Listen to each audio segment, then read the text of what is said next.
You can tell by the sound. There are a lot of dogs at the Healthy Hearts and Paws project in Warren, 120 to be exact, in a shelter that was made to hold 57 dogs. There needs to be responsibility on the people's part when they take in these dogs. Jason Cook is the founder and president of the shelter. He says they're overwhelmed with no signs of it slowing down. In his personal opinion, the rise in vet costs, especially for spaying and neutering, has led to shelters becoming overcrowded.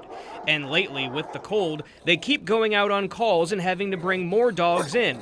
Like this case just days ago. Cook sharing on his Facebook they had to take in 6 dogs, 5 of them beagles, all living outdoors without proper shelter and with frozen water bowls. He says they'll do anything to help people just to avoid taking in more pets, including providing food and helping with vet visits.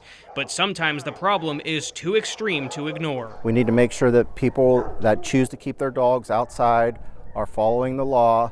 If they're not, then let's try to educate them if at all possible. We're left with no choice. Either the animals are going to die or we don't bring them in. Cook says the shelter has become so overpopulated that they are constantly trying to expand and improve, which they're only able to do because everyone here is a volunteer. In fact, the work was being done when we visited Wednesday afternoon. We're in the process of finishing our second building, but it's not going to come soon enough. And it's not just dogs. Healthy Hearts and Paws has about 20 more cats than what they have space for.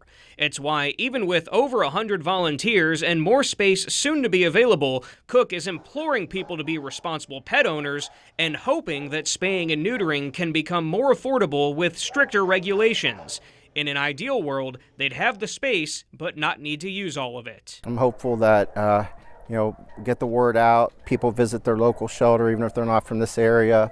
Consider fostering, adopting a dog, putting in some extra hours to volunteer. In Trumbull County, Rex Smith, Fox 8 News.